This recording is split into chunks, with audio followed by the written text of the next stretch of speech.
Assalamualaikum warahmatullahi wabarakatuh. Perkenalkan, nama saya Muhammad Islami Pasah dengan NIM H5401241021. Dan pada video kali ini saya ingin menjelaskan materi pertemuan kedua mata kuliah pengantar ekonometrika, yaitu metode regresi linear sederhana. Namun sebelum itu saya akan menjelaskan tentang definisi dari regresi linear sederhana. Jadi regresi linear sederhana itu adalah metode yang digunakan untuk menaksir atau meramal nilai rata-rata satu variabel atas dasar nilai yang tetap dari variabel-variabel lainnya. Nah, tanpa lama-lama lagi, saya akan menjelaskan dengan melakukan praktik secara langsung, menduga persamaan regresi menggunakan aplikasi Yevius.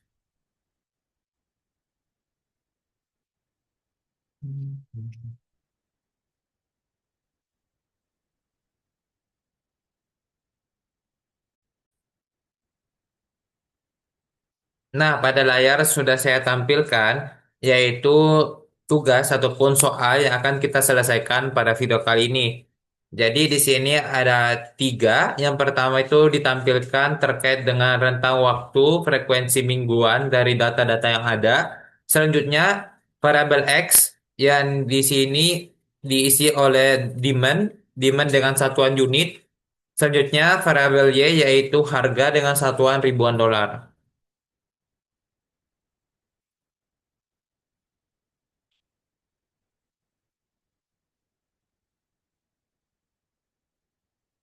Nah, setelah kita masuk ke if-use-nya, pertama kita pencet create a new if-use Word file. Nah, tabel ini pada Word file create ini kita akan mengisi data spesifikasi sesuai dengan data yang ingin kita analisis.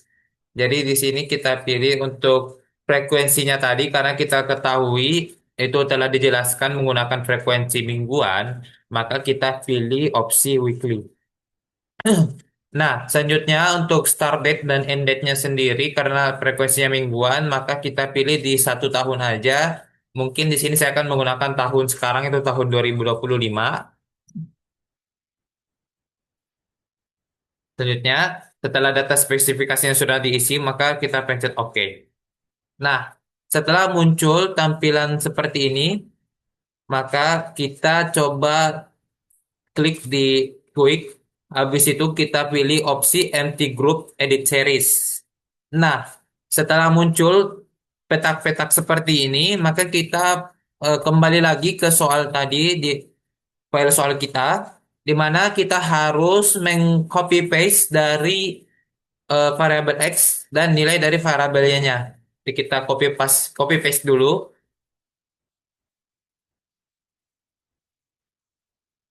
Nah, paste-nya itu sendiri kita paste di sini di petak yang sudah kita pilih, kita sudah buat sebelumnya.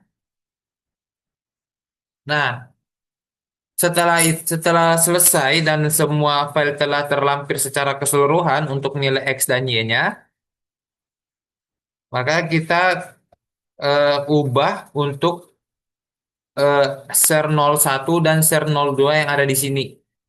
Ser 01 kita ganti dengan X, karena kita ingin menghitung variabel X di sini. Tentunya ser 02 kita ganti dengan variabel Y. Yes. Nah, setelah X dan Y sudah ada di sini dan ketika kita ngecek nilai-nilainya sudah pas dan sudah cocok dengan soal, maka kita close aja dari ini, kita delete untitled groupnya. Nah, setelah itu kita kembali ke Word file entitled-nya ini, kita sorot untuk X dan Y ini. Habis itu kita klik kanan dan pilih open as equation. Nah, setelah muncul equation estimation ini, maka kita pilih, kita ubah untuk XYC-nya ini, kita ubah menjadi YC.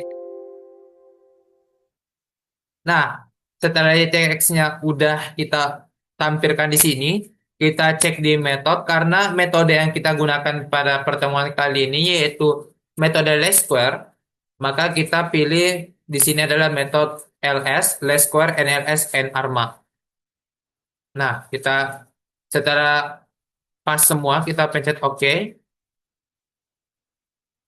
Nah, maka setelah OK, maka kita sudah dapatkan hasil dari nilai dugaan persamaan regresi linear sederhana dari data X dan Y yang telah kita cari tadi. Nah, setelah muncul nilai dugaannya, maka kita harus menginterpretasikan dari hasil yang telah kita dapatkan. Jadi, interpretasi pertama itu saya ingin menginterpretasi tentang dugaan parameter, yaitu nilai alfa dan beta. Nah, untuk mencari nilai alfa dan betanya itu, kita klik di view dan kita pilih opsi di representations. Nah, kita bisa perhatikan di sini ada substitute of coefficient di mana nilai Y sama dengan 255,098 sekian dikurang 0,0996 sekian X. Nah, dari nilai ini kita dapat eh, menginterpretasikan dari dugaan parameter di mana pertama nilai alfa itu ditunjukkan oleh angka 255,098 sekian ini di mana berarti rata-rata harga ketika besarnya unit permintaan itu adalah 0 unit, yaitu harganya itu adalah 255,098 ribu dolar. Nah, selanjutnya untuk variabel beta, untuk nilai betanya sendiri ditunjukkan oleh angka -0,09966 ini yang berarti jika rata-rata permintaan itu naik sebesar 1 unit, maka kita dapat menduga harga per unit juga itu akan menurun karena di sini nilainya minus yaitu sebesar 0,09096 ribu dolar. Nah, setelah kita berhasil untuk menginterpretasi dugaan parameternya, kita berlanjut untuk menginterpretasi nilai koefisien determinasi. Nah, untuk cek dari nilai koefisien determinasi data, kita balik lagi ke view dan pencet estimation output. Nah, bisa kita lihat di sini di R square ini ada nilai 0,53531 sekian, di mana ketika kita konversi ke nilai persen, maka kita akan dapatkan 53,16%. Nah, berarti nilai 53,16% ini mencerminkan keragaman harga itu dapat dijelaskan oleh keragaman permintaan. Namun sisanya di nilai 46,84% itu dijelaskan oleh faktor-faktor lain yang terdapat di luar model. Nah, selanjutnya kita ingin menginterpretasikan dari nilai uji F dan uji T. Nah, pertama kita lihat dulu di uji T-nya. Nah, untuk lihat nilai uji T itu kita lihat di probability T statistik di mana nilainya itu menunjukkan angka 0,0 yang berarti itu nilai P itu kurang dari 0,05.